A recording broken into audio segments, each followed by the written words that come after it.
Ladies and gentlemen, welcome to the New Animal Podcast. My name is Colin Bemis. I'm your host. You probably know my name by now. You probably don't, actually, and who can blame you? Today, with us, we have an old friend. We have a wonderful human being.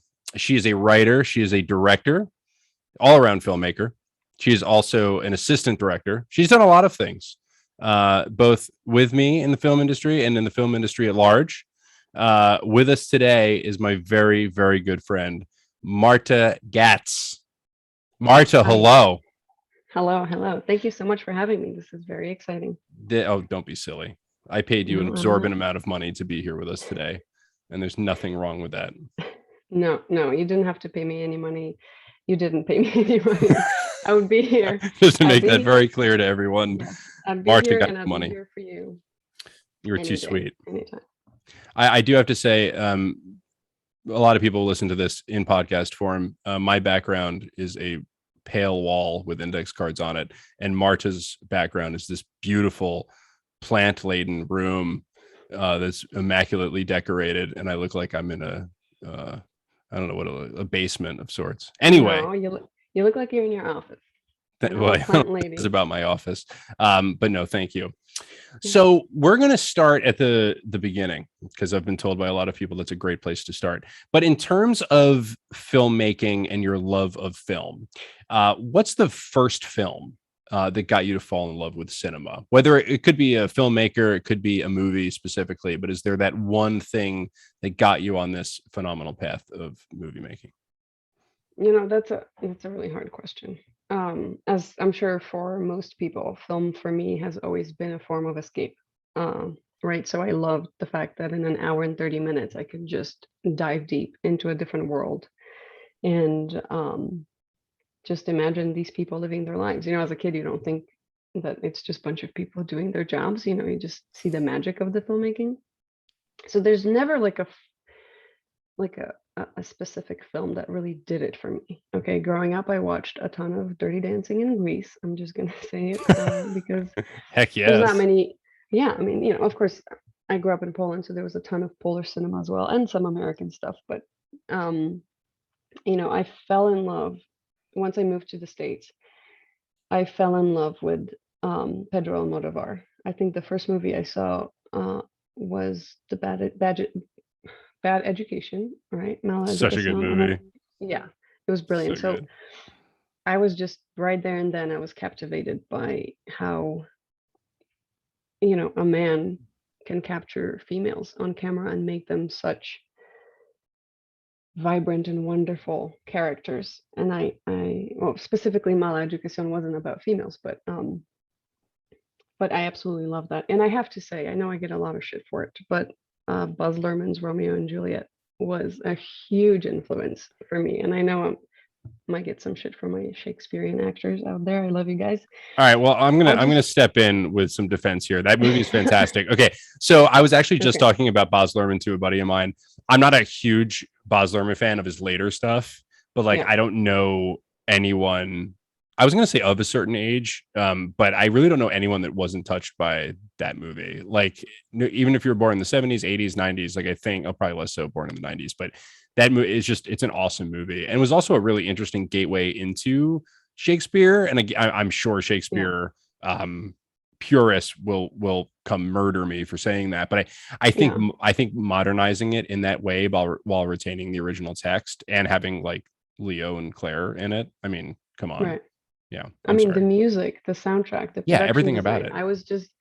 I remember like just geeking out over like their guns having like I was just gonna daggers say on them. that. Like it's just It's yeah, amazing. it's just crazy, and of course like the editing, the Yeah, montage sequence. I mean, so that to me, I was like, wow, you can take a text that's as old and as like, done over so many times as Romeo and Juliet and put such a spin on it where you bring kids or, younger people into the works of the classical literature, which is amazing. yeah. Coincidentally, that's what Harry Potter did when reading before it got made into that's movies. that's a really good point though. Yeah. Um, Yeah, that's a really good movie. Now I'm just thinking about Romeo and Juliet. Remember this? Remember there were two different versions of the soundtrack. One was like the Yes, gold, I and the other one was I the was just blue. gonna say, yeah, yeah. I know it took me a while to find the CD of the second one, Yeah, I feel but like that that's one was harder to still, find. I don't know why. yeah, it's still like one of my most favorite soundtracks to It's listen to. incredible. It's so Yeah. good. So in terms of Radiohead wrote, sorry, I no, wrote no, music. I don't even remember all of the. It's been so long since I've heard it, but yeah, Yeah, Radiohead. Um, yeah, I don't remember the rest of it, but I'm gonna listen to it probably right after we stop recording, yeah. which is Do gonna you be hear my right neighbors now outside? because I really want Oh, to listen to they're that. Goodbye. No, I'm just kidding. What are your neighbors doing? they're just walking. I hear them How dare they really walk in loud. their own I house? know. Tell them to Um, stifle. yeah, but Um, I absolutely loved it. yeah, it's such a good one. So in terms of so this is a big jump from movies that you watched growing up and that influenced you to actually being on set and being a part of making movies. But as I said in the intro, I mean, you've written short films, you've written long form, you've written prose, you've written poetry, you've also directed, and then our relationship started really with assistant directing. So you were an assistant director on Strawberry Flavored Plastic. Obviously, we were friends well before that, but it's not a surprise to say that you were one of the most integral parts of that whole shoot. Without you, I probably would not have been made. No, it's totally true. You kept me sane and organized everything. Um, Well, thank you. Thank you. But out of all of those roles, um, what do you respond to most? Like, or even what about each one do you respond to the most? And what do you like the most about each one?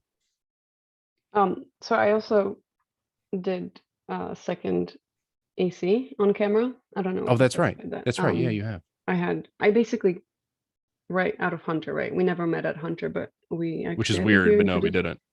I think we were introduced by Yoni, right? When we did the Ring Out short film. Oh man, we should. Oh yeah. Well, here goes the next 4 hours. I want to talk about Ring Yeah, Out. I So I know. want to call Yoni right now and put him on I the spot and know. talk about Ring I Out. know. But yes, I think we did meet Yeah. on Ring Out. Yeah. Because Yoni and I had a class, production class. Actually, we did all the classes together at Hunter. And so, and like, I think the first job, um, I think it actually was ADing, and that came about completely as a surprise, as something I wasn't planning on becoming. And we had one of the days on like one of the film projects, and I had a shift at a bar I worked at later. So I was like, okay, guys, let's keep going. And I was actually on camera. I remember it was Super 16, but I was like ushering everybody. And one of my classmates was like, wow, like, could you AD my next movie? Like, you're really good at moving things along. I'm like, That's sure. so amazing. That's such a great I, like yeah, and what a better attribute than to have someone right. see you doing that and then be like, Yeah. that's exactly what we need. Yeah, I know. And I was like, great, because that meant I could be on another set. And back when I was still in school, like day on set was the best day because you learn so much. Um, so that's sort of how it started. And I kind of took it, not kind of, I mean, I took it seriously because it's such an important thing on set. Um, and then obviously it's also very exhausting, so I had fun learning camera and doing camera work, and I basically I gripped, I did all the things that friends needed for their projects, student projects or whatever projects outside of school.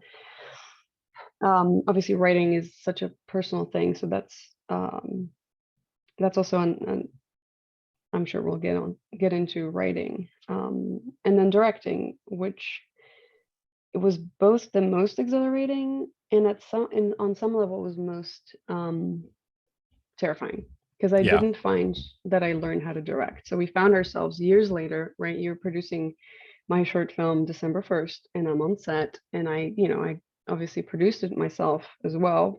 Um, so you get there after weeks, months of planning, and you're supposed to do the thing that you're meant to do for this film. And I remember standing there, everybody's looking at me, what are we doing? And I'm like, I have completely no, like, I have no idea what I'm doing. Yeah. Like, what Yeah. am I doing here? That moment of panic. It didn't show, Um, just so you know, but I understand that feeling 100%. But yeah, it's a but very different. Yeah. yeah, And this is something, actually, not to bring up Matt, the wonderful episode 2 with sound. He made a good point about as to why and what you want to do and how you want to do it. Because it really resonated with me what he did, because I felt like I was not prepared enough. There was obviously, like, you don't really learn how to be a director. It's something you feel into. And I'll say this right now, you should never learn from somebody else how to be a director, because you know Totally. exactly what you need. You just need a little bit of a push, or a little bit more, someone to have, to bounce your ideas off of. Um, but obviously directing was definitely fun. But I was not prepared, because, years later, and the movie's practically done and finished, and it still hasn't seen the light of day, which is kind of the saddest thing. I'm still very proud of it, though. You should be. And it doesn't mean it won't see the light of day either. No, So just keep no, that in mind. of course, but it was like a huge learning curve, right? Yeah. As all experiences are. Yeah. No, for sure. Yeah. And I talk a lot. I use the term film family a lot, which you and I have used for Yeah, years. And I of try course. to emphasize that on the podcast and just in general, because, your idea of having someone to bounce ideas off of. In fact, I've Yeah. just not putting you on the spot for this. Just sent you the new script a couple of days ago. Yeah. Sent it to like 2 or 3 people in total, but it's so important to have those people to lean on and to Yeah. bounce the ideas off of, and Yeah. that's why I really encourage. We had Dave Lawson on last week, and Hmm. him and his Rustic Films. They have, obviously Aaron Moorhead and Justin Benson and Dave, and they have this kind of group. And I think a lot of filmmakers have these groups, and obviously you and I and Matt Yeah. from episode 2, and a lot of other people that we know, we're really happy to bounce from one project to another, or from one script to another, or to, read each other's work, and so on and so forth. Yeah. And I think that's a super, I think finding that is just, it's magical, and it's really Yeah. important. Yeah. I think so too. I mean, you don't create out of a vacuum. You don't write something out of a vacuum. You don't direct in a vacuum. So the more you can have a concise film family, or a group of collaborators on such a project, and you can't make a movie by yourself. It's just impossible. Yeah. And That's yeah, important totally. to cultivate. Yeah. 100%. Yeah. And I think one of those things too, and I'm not speaking for other people, but I think, there's such a disconnect between like the page and because there is a sort of a bit of a vacuum when you're writing a first draft, or conceiving of something. And obviously everyone has their different writing process, but Yeah. I think, I think you get to a place where you're like, like for me personally, I outline extensively every script that I write. Sometimes it'll be a month, sometimes it could be 6 months, but I really get into the weeds of like, it's almost like a book length of an outline, or like a Right. novella that I work from. And you kind of are in a vacuum for that little bit. Yeah. But I hope not. But I think for a lot of people, that once it's done and you're ready to bring it out into the world, as you said, film is the most collaborative art. You can't make Yeah. a film alone. So just bridging that gap from okay, well, the script's done, then it's really important to be kind of an outward presence, and Right. like get it to all the people that you want involved, and to Right. collaborate in that way. And so it's just important for people to bridge that gap. I'm kind of Yeah. just rambling now. Why don't you No, take no, over? not at all. No, I'm just kidding. No, not. I think it's important to lose the shyness, and in my case, which I hope this can help other people. I was shy. I was too shy, or too. I don't know. I was judging myself in that I'll appear as incompetent if I ask questions, and if I think they're silly questions. Of course, now from the time perspective, and having grown and having been on so many projects, there's no such thing as a silly question, right? Like, Sure. opening up a conversation leads to so many beautiful beautiful surprises, beautiful discoveries, especially on set, especially the day of shooting. So, it was a huge learning curve for me, and I loved it. And I've also directed stuff written by other people, and I've directed, music video one. I'm hoping to do more, but it was a wonderful experience, because there's so many things you don't have to take in account. I mean, really, one, sound, right? You don't have to worry about filming in New York City when there's airplanes zooming by every moment. Yeah. But yeah, so directing is definitely fun. Yeah, I don't know what else to Yeah. say. No, those are all really, really good points. let's talk a little bit more about being an assistant director, and then we'll Yeah, of probably course. jump from job to job. But just because we had that relationship, Yeah. and obviously having made SFP together, um, what do you think? I think organization, certain parts of it might be more obvious, but what do you think are personal qualities that really make an assistant director shine? Yeah. So the organization aspect is, of course, crucial. Um, and as is pre-production, right? I mean, one of the things from school that I'll never forget is 90% of production is pre-production, which is so true. The more you're Yeah, prepared before you go in, the easier and the smoother the day will be. Um, of course, you have to be personable. You have to like people, yeah, right? Uh, as as David said in the previous episode, don't be an asshole, which I really resonated with, because I always thought, I always knew you attract more flies with honey than you do with vinegar, right? So the way you sure. approach people. But it's this aspect of being able to approach people and have a conversation, and there's a lot of wonderful ADs out there who embody these qualities. But I feel like in my experience on being on set when I was not the AD, there's this trend of people being aggressive, or you know, screaming, or sometimes even insulting, which has no room on set. It's already such a delicate system of Yeah, so many moving parts that, I find that AD should be able to keep the pace, keep the day moving without ruffling feathers, without just, I mean, I'm a soothing person by nature, so I just wouldn't scream unless, you know, unless it was at me. somebody. No. Did I ever? I don't think I've ever No, screamed at you. never. I'm kidding. But, unless like somebody's life is in danger, right? And that's another thing that I hope more and more ADs will take into their hearts, that really the first rule is safety first, right? Yeah. Um, because that is crucial. And that's one of my hugest, like big hugest. I just invented a word. That's Yes, one you of did. my Shakespeare invented my like 15,000 of them. So we're entitled to make up a right, few. not one, A1. No, yeah, I think ADs need to be able to balance a lot of things. And I also say this, I started working in the food and beverage environment, where you have to multitask and you have to have a lot of things on your mind at the same time and still be personable, right? So Yeah. I found that transition easy for me to a film set. Yeah. No, those are fantastic points. I have to say that with SFP, um, I give you all of the credit for the way that ship was run. But, No, and none of this, again, this was all Martha, nothing to do with me. But I mean, everyone no, that worked on that film, genuinely, or most people, I will say, took the time to come up to me afterwards, or to come up to both of us. I'm not going to speak for you.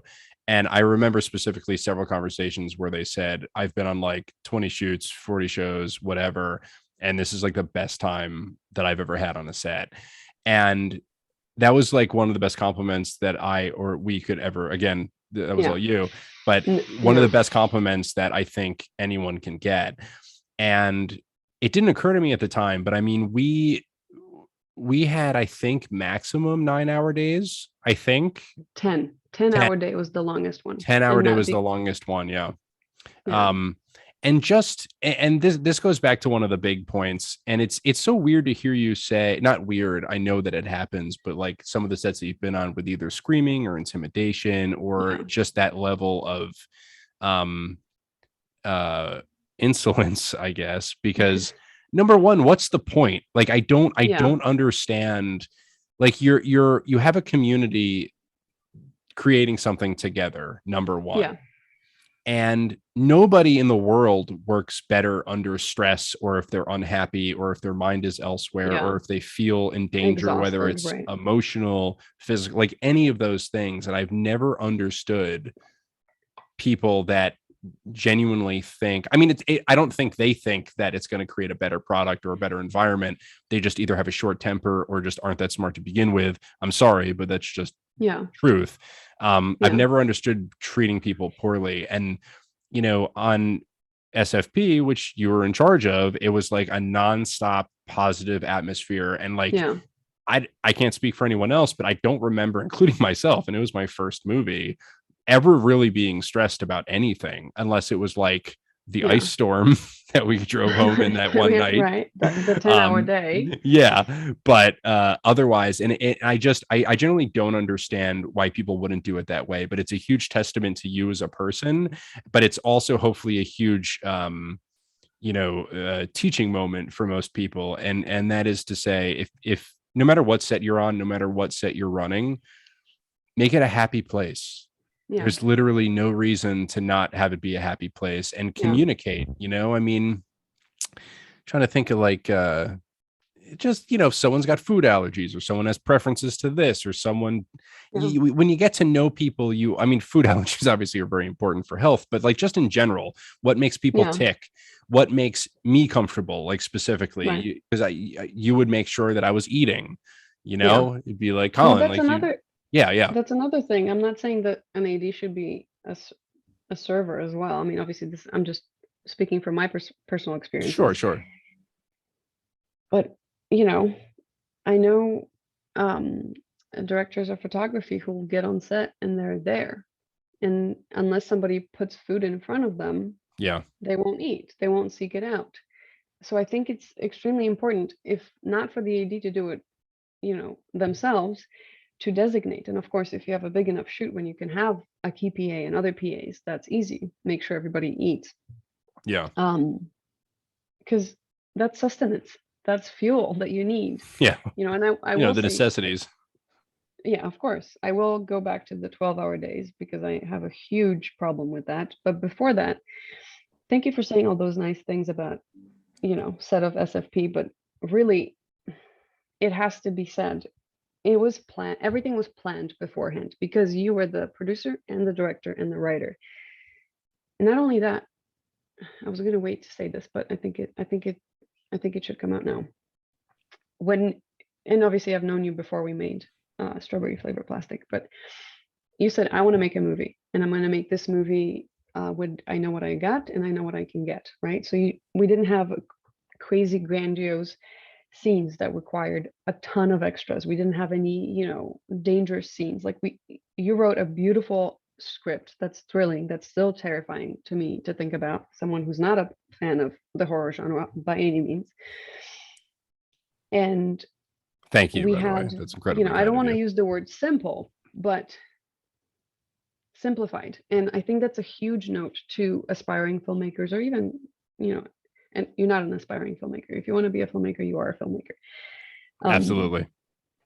And we'll get into as to the why and why I think that, and you think that as well soon, I hope. But it's the preparation, that you put in, securing locations, making sure everything's prepared. And I think we had maybe a week before we started shooting when I was actually up in Peekskill. I don't remember It was, specifically. thank you for saying all those things very much. Yes, I think it was 4 or 5 days. I don't even think it was a week. 'Cause I think Okay, well, Yoni flew out on like Sunday. I think you came up Sunday or Monday on the train, and then we started shooting Thursday. So we had a pretty oh, truncated amount of time. I right. think that's accurate. Yeah, but so it was a pleasure running a set like this because everything was planned. I really didn't have much of work to do except, you know, send out the call sheet. And I think because we had, planned for a splendid 19 days of shooting, that gave us enough time we actually never like ate in a rush. Like we always went somewhere to eat. Like if you think about it, those Yeah, things don't really happen, you know, on most sets. Like you just run, you wrap for the day, and then you hope to get at least, 5 hours of sleep before you're back again. So that set was incredibly easy and fun to run because we were prepared. We knew yeah, exactly what we are doing, exactly when we're doing. Um, if there were surprises, we resolved them right away, but they weren't very challenging. And obviously, and we talked about this a lot too. There's this a wonderful thing that happens on a very small set of people, of crew and cast, which we did. We were lucky enough to have, a few. very talented people, and that made it work. And and obviously there's a wonderful thing to be said about large sets with lots of crews and crew members. Lots of crews. No, but I mean, I think also to your point is and again back to film family is you instantly create, and it's generally one of those things that you really can't understand unless you've been on a set. Yeah. I mean, you really create a family. I mean, you're with people for 20. I mean, we were all literally together for 24 hours a day Yeah. for the whole shoot. I mean, we were living in a bunker, a nicely Right. designed bunker with a large television. And but there was never any friction. There's never any fatigue and all that Yeah. stuff. And it's because of that. And I welcome you to go back to your point too about 12-hour days, because I can't say that a lot of that was by design. I mean, I think in the back of my mind, I was like, okay, well, if we need to push it to 12 hours, that was fine. But because everyone knew what they were doing to the max, and we were well organized. I mean, I remember we shot in a great bookstore in Peekskill called the Bruised Apple, and we had gotten it for 2 days, and it was for Aiden Bristow, his character Noel. He it's kind of where we did all the talking head interview stuff. And I remember going up to Aiden, and we were going so fast through it that I said, "Do you want to do all of tomorrow's work today?" And he immediately was like, "Yeah, let's do it." I mean, he did like 18 pages of dialogue in a day or something like that, which I know is not normal, but like the fact that he knew every line of that script front to back enabled us. We saved a whole day. And I think we wrapped like in 9 hours, and we went to like the bar. It was just fantastic. Yeah. Or there was a restaurant right across the street from it that I think we all just walked to. Yeah. So it was like, but yeah, like you said, it's preparation. It's both in pre and knowing, on set every day, the way everything's going to work, I think it's essential.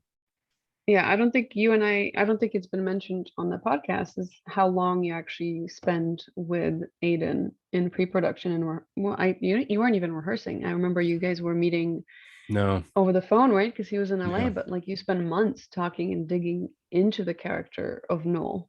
So when we got to set, Yoni, our wonderful director of photography, knew exactly what to do. So we didn't have to do many takes because there were mistakes. Like you maybe ran a few takes just for difference of expression, but there weren't many that needed to be done because Aiden messed up because he was brilliant. He knew exactly what he was doing. So that day, the camera was basically steady on the same shot. But that's something that needs to be said as well. A director who knows exactly how he wants it to look, who trusts his director of photography implicitly, that made the shoot, great. Even when we had the one day, I remember by the CVS, like it was a night exterior where Aiden's character runs out of the car, right? Like we did that twice, and we're talking about a moving camera. Which is incredible because you knew how you wanted to look, but you've done your background, your prep with Yoni, the DP, enough to trust that he knows exactly what your vision is, and he did it beautifully. Yeah, he did. Huge point. He did. Yeah, to tie all of that back to like preparation is key. And I said this in we've only done 3 episodes. I don't remember which one, probably all 3 of them. But trusting the people that you're working with, there's a reason that you've sought these people out. And I mean that sincerely, like just because our first film was a super small film, I chose everyone very intentionally. And there's a reason that we do that. And it's because you trust them, you trust their creative vision, you trust their process. So with Aiden, we spent a pretty good amount of time on the phone, sometimes several days a week, sometimes once every couple of weeks, as we, we had 9 months of pre-production. So, but he would work on the character. He'd bring ideas to me.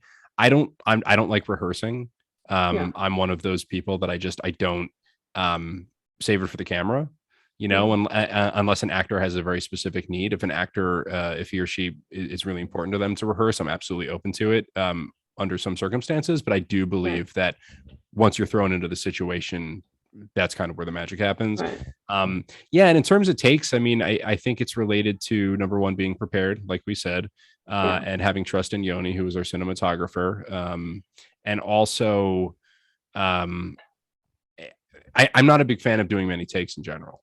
I think that you've Yeah. put in the 9 months of pre-production to get Right. there. Yeah. I'm very against the idea of doing an obsessive amount of takes, 30, 40, 50 takes for an actor to get somewhere. And no actor needs that, period. Yeah. An Right. actor might say, I usually get really hot between four, take 4 or 5. Yeah. That's fine. And that's a separate conversation. But kind of the folklore you hear about certain directors who, or, had to go 70 takes. You didn't have to go Right. 70 takes. You're an Right. asshole. That's never necessary to do to Right. anybody. I mean, So because unless then, it's very complicated, but other than that, right. like the idea of I needed to grind someone down, that's what acting Right. is. Someone can get to Yeah. that place Right. themselves. Sooner. Right. Yeah. Yeah. Yeah. A lot of it, unfortunately, from an AD standpoint, it's is not enough preparation and people not knowing. And maybe I obviously didn't continue pursuing AD assistant director career, so I never really got to like anywhere beyond a film that was still considered like ultra low budget, even though it was like 500,000. Yeah. So maybe this, my perspective is limited in that I didn't pursue this path hard. But just a director needing to know what he wants or she wants, or having the conversation, like it's crucial from the standpoint of assistant directing when you're trying to get all these shots that you've designed the schedule around for that day. But going back to the 12-hour days, I think it's absolutely horrendous. I think it's grinding down on the crew unnecessarily so. Um, I have a lot of grandiose ideas about what should happen on a film set, which most people shoot down, but Well, a lot of them are great ideas, at least the ones I've heard, yeah, because we right. implemented a I lot of them. mean, right, of course, like, but 12-hour days are completely unnecessary. That just Yeah. means you're not willing to pay your crew for. And that's, the job is dangerous. The job, not for everybody, but some takes are, some shots are very complicated, but from like the crew standpoint, from the G&E, oh yeah, we're at a halfway point. It's been half an hour. I have been keeping in touch You've been doing a much better job than I have. 'cause- No, thank you. No, but it's very true. And actually, this is a really good segue into why I wanted to do New Animal Listens and kind of where that right. came about.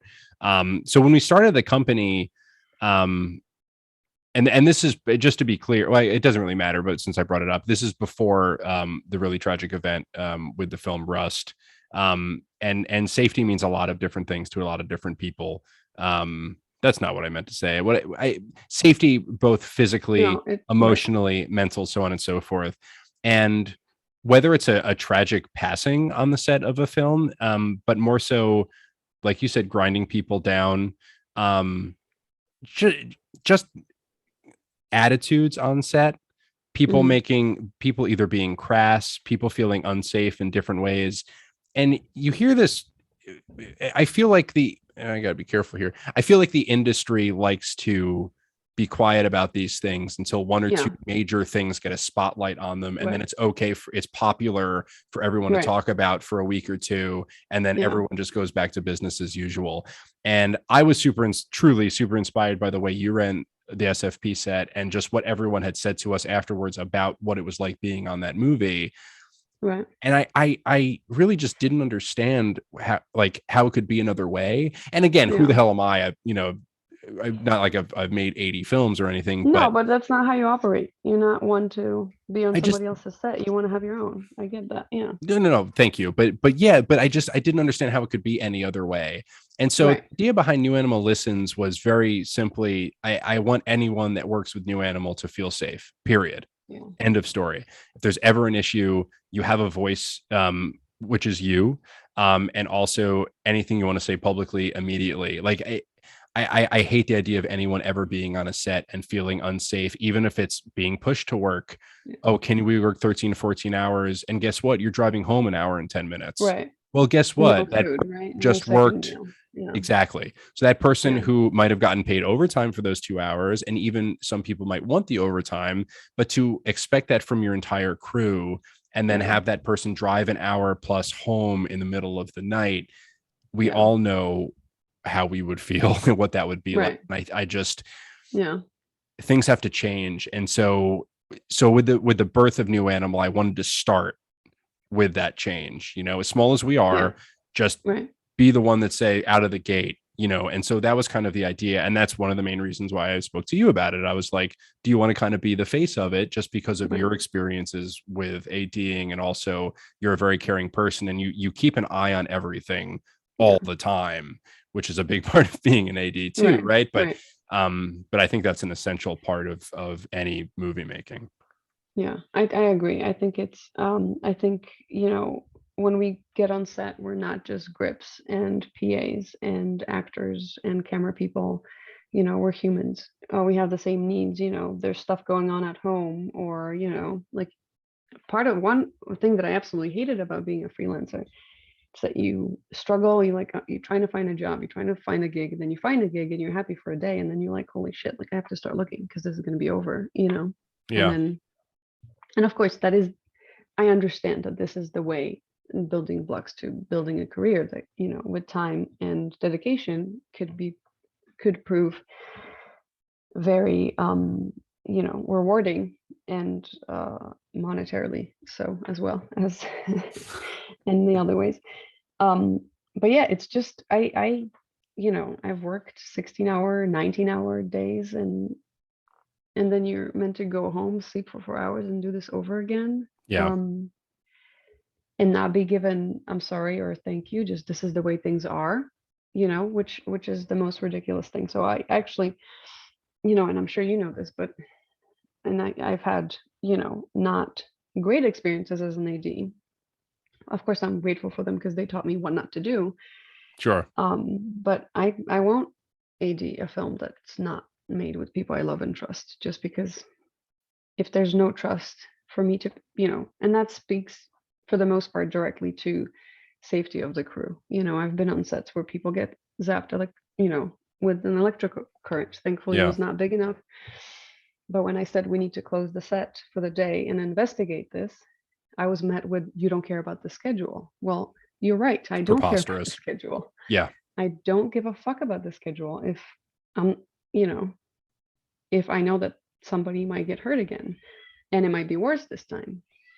Yeah. So I know that for all the wonderful things you say about me being as an AD, I know there are producers out there who won't work with me again, because I'm opinionated and which you should be, stubborn, which I should be. That's the job, right? Like the safety and treatment of crew. If you expect us to go over, this needs to be known, way earlier in the day. And second meal, I know it sounds like I have a tapeworm. I don't, but food is important. Like even as an AD, when you're not lifting heavy equipment, it's still a grueling thing for your body. Yeah, 100%. Every position on a film set is grueling and exhausting. Because if you have to do something for 12 hours, you bet your ass it's going to be exhausting no matter what, and then you have to do it over again. So, yeah, and obviously that's one of the things an AD is, right? It's a person that's not very well liked. I just happen to be not very well liked for all the quote unquote wrong things, which I was. Well, yeah. Well, you're also very much liked for all of the right reasons if you're on the right set, And I think too, one thing I just want to throw out there is, I think that's this is just my personal opinion. That's one of the reasons that I really enjoy producing and I really get off on producing, is because it's not like a power trip vis-a-vis like, oh, I have power, but you can keep an eye on these things, and because they matter to everyone else and because they matter to me. Yeah. It's not like having 7 producers from a studio coming in and saying we need to get A, B, and C done, which no shit. And we will get it done, but we're gonna do it my way. We're gonna do it our way as a film family. We don't, what I mean. And it's really interesting too, because it's another thing that I know you and I have spoken a lot about, and we can get into this as much or as little as you want, but mental health. I think the mental health angle of working long days, of the stress of being on a set either where you feel undervalued, underappreciated, or not safe. And I'm not like throwing a blanket over all these movies with like terrible sets. Not at all. I just mean those sets do exist. I just won't And some run people one. love working under these conditions, like I don't think neither one of us is trying to judge people for how they work. It's just think that 100% not. things could be done As long as better. you're not endangering others. Yeah. But Right, yeah, of course. Yeah, yeah, that's a given. But yeah, I love the idea of new animal lessons because, I was on a set once where there was a sex scene, which is really uncomfortable. It's yeah. uncomfortable for anybody. I don't even enjoy watching sex scenes on screen anymore because I know what goes on Because you behind know it. what? Yeah, exactly. It's just so awkward for everybody. But one of the actresses involved literally had to take a shot of tequila before, to That's gain courage. unbelievable.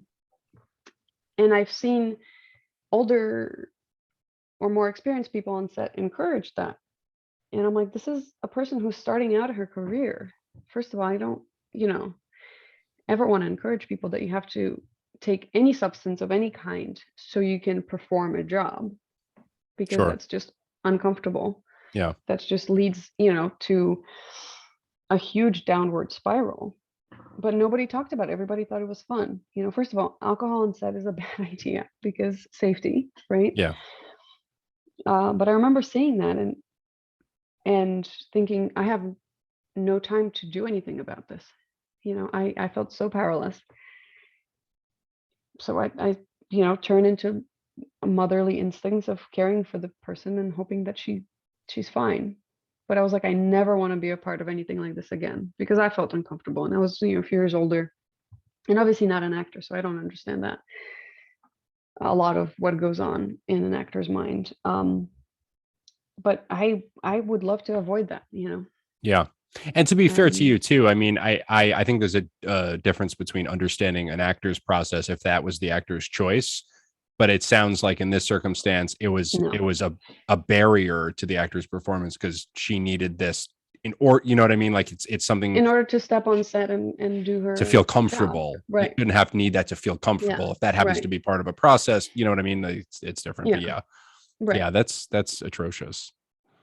To a degree, right? So, um, and I always, like I am a people person. I want to make sure that people are happy and if you're willing to open up about problems outside of set, I want to be there to listen because at the end of the day, it's just a fucking movie, right? Like, everybody Yeah, takes shit so personally, yeah, and so and you're human and seriously. I'm a human, right? Yeah, And, and that's the beauty about us making movie magic. yeah, I'm not, yeah, I just totally. realized that ranting, but You're not ranting. yeah. It might have been copyright infringement. Movie That's Magic did what not pay that's us what yeah, movie for this. magic did You not pay can us, if you'd but like to.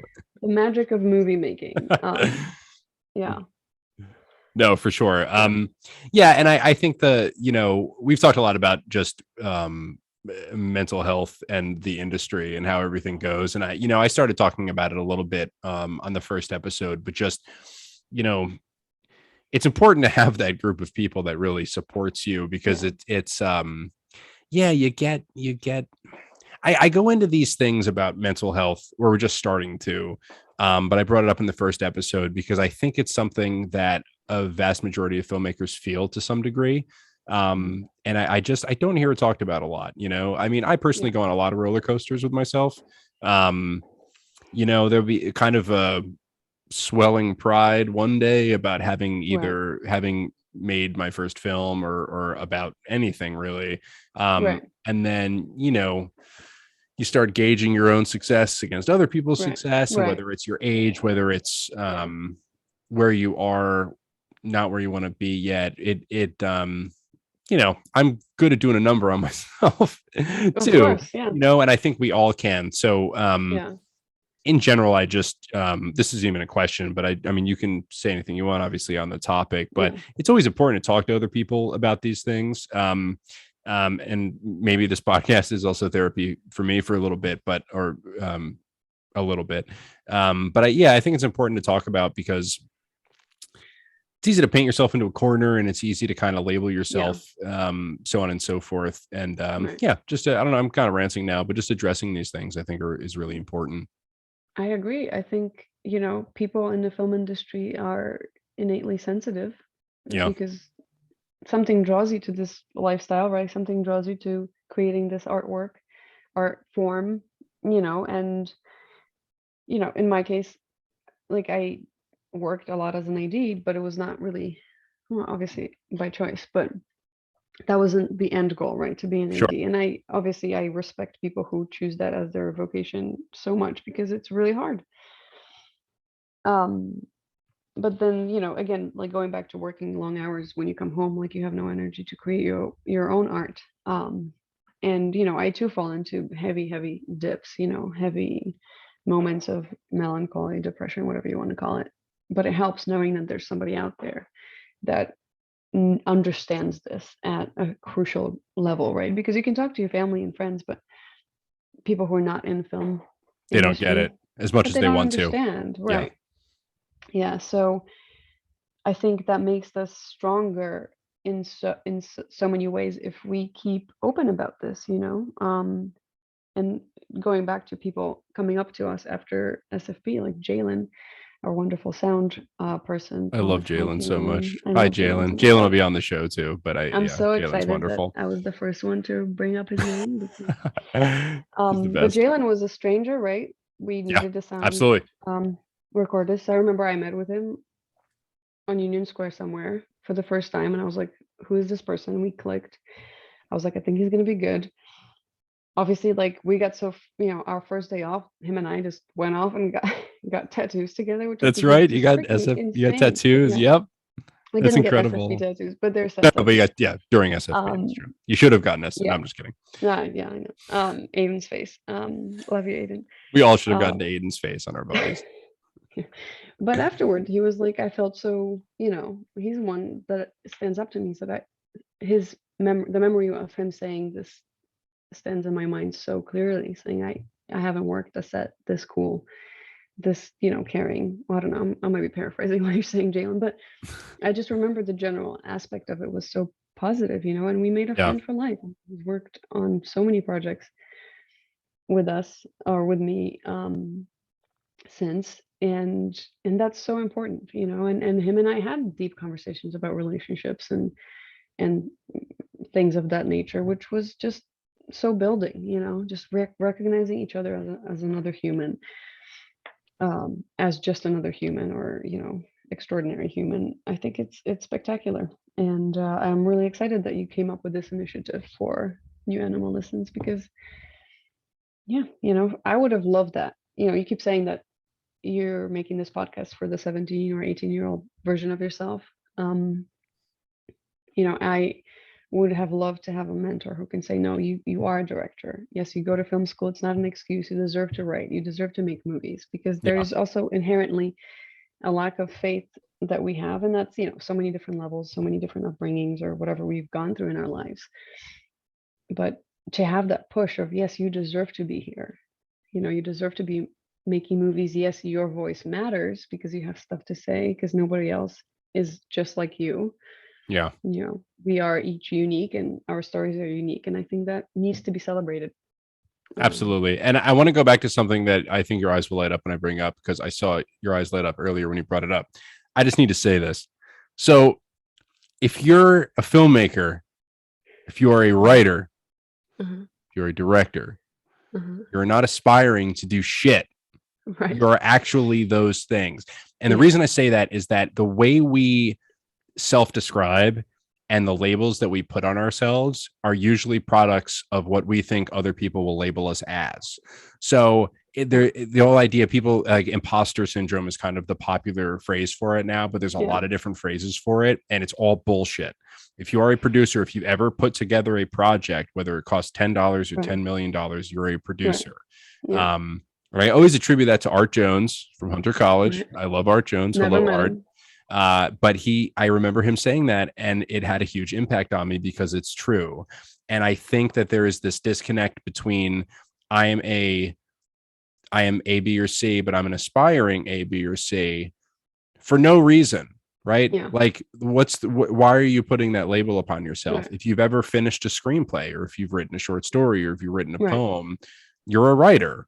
Yeah. Now, if you want to say, well, it doesn't mean you won professionally or something. Well, that doesn't mean really anything. I'm not saying you're a professional A, B, or C, but I think these labels that we put on ourselves are really, really important to dissect and largely get rid of, because those are the things that often deplete us of our confidence. They deplete us Right. of our vision, you know, and our Yeah. creativity to a degree. Yeah. Maybe not a creativity, that's probably not true, but the way we No, look at ourselves, you know. right.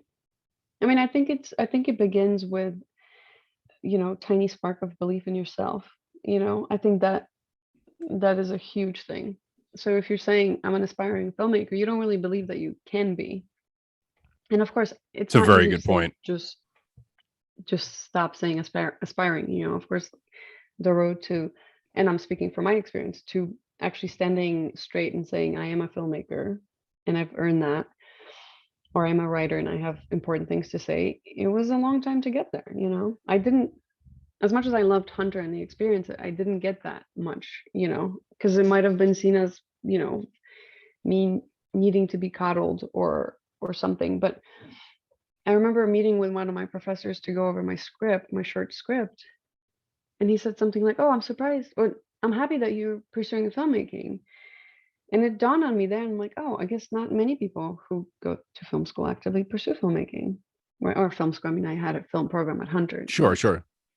I did a film program at Hunter. But I mean, of course, it's really hard to break into that and start, especially if you don't have a good base of people. So yeah, that's why it's important to talk about these things, these emotions, and kind of, I'd love to instill a little bit of self belief and like self sovereignty into a person, because if you just you know let someone believe that they can do it, and then you see them doing it, and it's amazing, and the stories are so wonderful, and the stories are incredible because we all have something to say. Yeah. Yeah, that's beautifully put. And I have to say that um I'm gonna permanently stop myself from saying I've said this before, but it's very important, and I'll repeat myself many times, and you guys can hate me for it, and that's totally fine. But you have to define success on your own terms. And that's Yeah. something that I have struggled with my entire life. I just have. Hmm. I Yeah. constantly, I think we all do it, but we constantly compare ourselves to other people. No matter like how many films they've made. Right. My buddy Alex and I, we always talk about like this director made, like PTA made Boogie Nights at 27, Magnolia at Right. 29, or, and like, and I'm doing it right now and I'm going to cry. No, I'm kidding. But when you do that, you're totally ignoring your own journey and your own path, right? Right. So for example, like having made SFP my whole life, I just want to make a movie. That's all I want to do. I want to make a movie. Well, I made a movie. And then within Yeah. like a day, I was like, well, all right, um, well, I did That's that, fun. but like, where's, onto the Right. next one, which to a certain degree is healthy, but at the same time, I think it's important to say like, oh, wow, like when I really Yeah. think back at what we did, and I'm not saying anything about like the quality of the movie or anything, but like we finished a No, movie we and when we did it. Yeah. sold the movie, um, Right.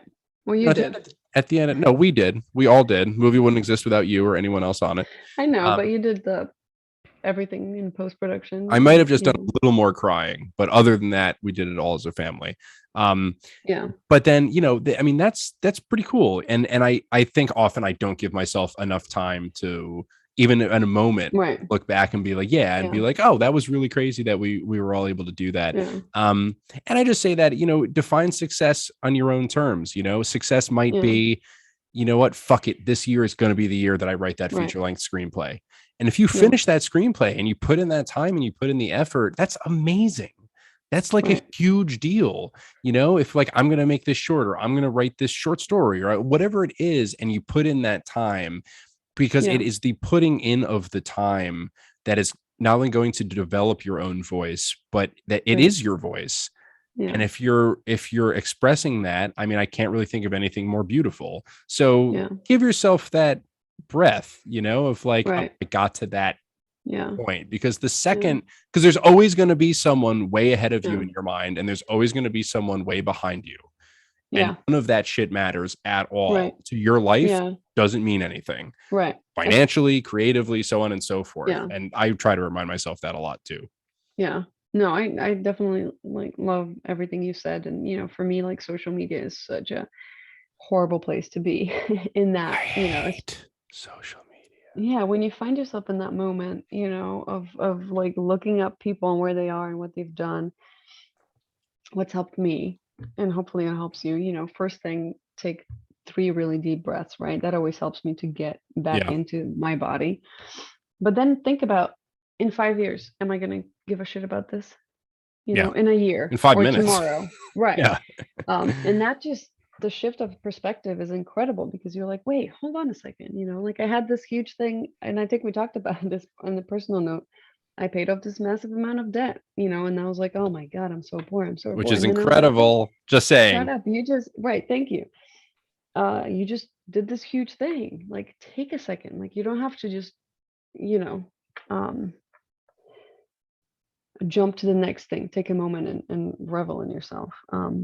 Absolutely. Yeah, Absolutely. And the deep breaths thing, honestly, that's like such a good tip that I'm actually going to steal from you. good. Because that's a really good, just in any Yeah, situation. yeah, I'm going to say something about social media real quick. yeah. Because We are at 56-minute mark. nice. Okay. So we Oh, started look. exactly at 7. Yeah. He's Okay, like, I'm cool. like, he wants to do it in 35 minutes. All Yeah, right. And then as I soon as told I felt, Marta that we would do like 35 to 45 minutes. I knew this would happen, but this is if anyone's still listening at this point, um email me thank and you. I'll send you a dollar. That's a joke. I won't. Marta will. Yes, thank you. I But will. one I will one send you $1.50. oh, there you go. Um in terms of social media, I have to say Yeah. this. I'm on social media. Yeah. New animals on social media. Yeah. We're on Instagram, Twitter, YouTube is coming. I fucking hate social media. I Yeah. hate it from in every part of my body. I think it's Yeah. one of the great destructors of our Yeah. society. To be honest with you, I think it exemplifies and promotes narcissism, and Yeah. maybe even like sociopathy. Yeah. I think it's a really damaging thing. That said, I'm on it, and the only reason I'm bringing this up, I enjoy interacting with people on a level of talking about movies. Right. That's and all the things that we talk about on the podcast. I love that for New Animal. I'm a lot more active on the New Animal socials than I am on Yeah. the personal socials. But I do stress to everyone that it doesn't exist. It's not real. Yeah. Like if Yeah. social, I it's think just it's rotting our society from the I inside. think it is too. And not to say it doesn't have many wonderful, you know, No, but it um, has an equal amount of trash yeah. associated with it, Yeah. But I just, the reason I bring this up isn't just to rag on social media, that you can call me a hypocrite for being on. I hate being on it, except for when I'm interacting with people talking about film and filmmaking and, Yeah. and all of these issues that we're discussing right now. But don't let that be a barometer for yourself, like at all, about anything, whether it's filmmaking or how you feel about Yeah. yourself. I mean, it's literally No. zeros and ones. It's posturing. Um, it's just, yeah, so Yeah. just keep that in mind for everyone's own And then at happiness. this point, it's algorithms, right? Whatever you've paid Yeah, attention to, yeah, that's where you're going to be basically buried in. yeah. Yeah.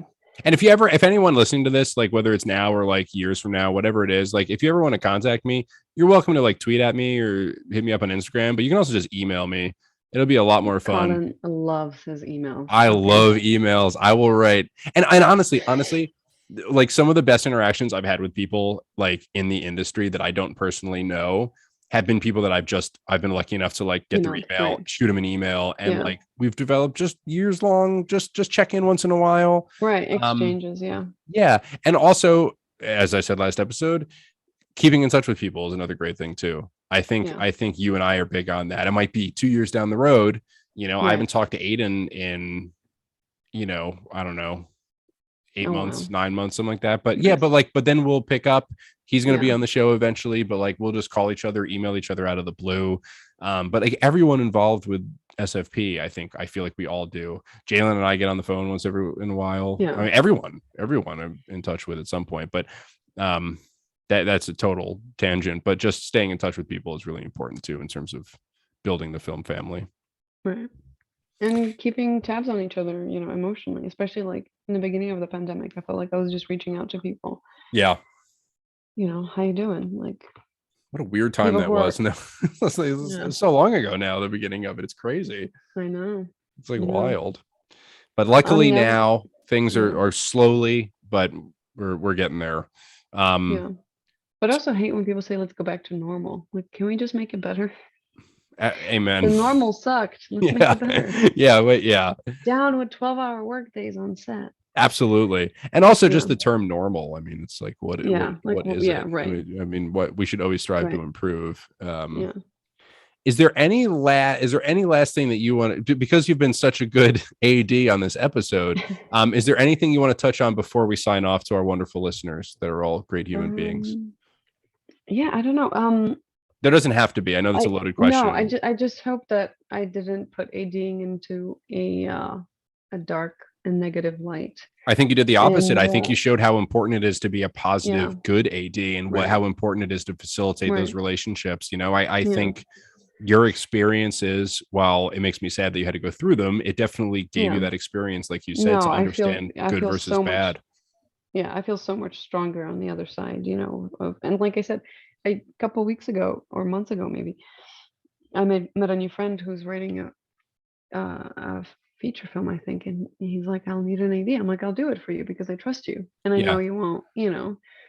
But I can confidently say, I don't just apply for AD gigs because uh I don't, yeah, not that I don't trust people, because that sounds horrible as well, but No, but it's a it's very just specific something. form of Yeah, trust because you're trusting yeah, people like financially, right, emotionally, creatively, and it's a yeah, big commitment. It's which is another yeah, thing about being an AD that that we've yeah, kind of gotten into too much is that right. it's not like you show up and No, like figure no, things out as you go. Obviously, it's incredibly complex. There's a million yeah, moving parts. And you're in charge before of the the shit. day, right, Like an AD is yeah, in charge of shit. Like it's yeah, not the director, it's not the. I mean, you're the one making everything right, go moment by moment. And that's a. yeah, Why would you want to do that with people that you don't trust? You know, right. just But I will say this as well, because this is a lesson, obviously, that I learned. So if there's anything I can impart, if you're into ADing, obviously, like, PAing is a good way to start, and I've written some, references for PAs who wanted to pursue that job. But if you're, as is as was my case, I just want to be on set. Any day on set is a good day. I'll AD because at least I'm on set. But you really have focus and have desire to do something else, then don't be afraid to take that step, because I think that's huge. I never felt like I was good enough to actually pursue, even though I did, and it took a little longer to direct or even write or even send my writing to other people. Just taking that step of saying, what, I don't actually enjoy ADing. I want to focus on something else. You can do it. It's not, um, it doesn't mean anything negative about you. It doesn't mean you shouldn't do this or you shouldn't do that. It's just follow your passion as best as you can. And I think that's a huge lesson I wish I'd taken earlier on, because I was good at ADing. But if you're good at something, but you don't enjoy it, should you do it? And that's not to say I won't AD the next movie if you need me to, because of course I will. And if Gabby Hawkins, absolutely. another wonderful collaborator, her and I met just on the side at a bar I was working at. She's a writer director. I'm a writer director, also Yeah, AD, because that's what we did.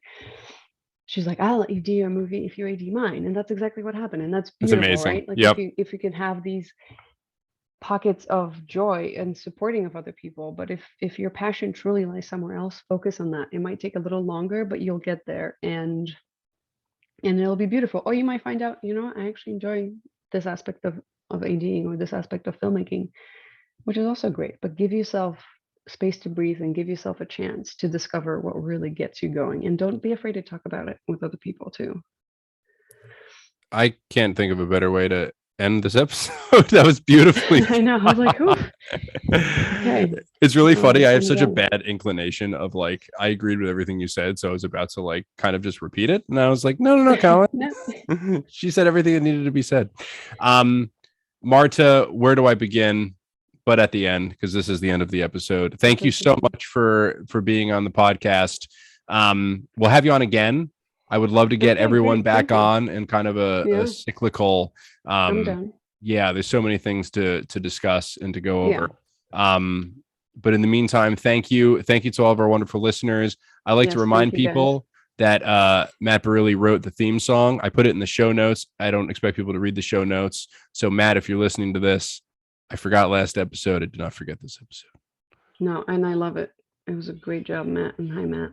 And shout out to Andrew and my screaming cat, Charlie. She's probably hungry. I hope We no love one can hear Andrew. her. We're gonna have Andrew on the show at some point if he's willing, and we're also gonna have Charlie on at some Easily. point. But the Charlie episode will Yeah. probably be pretty short.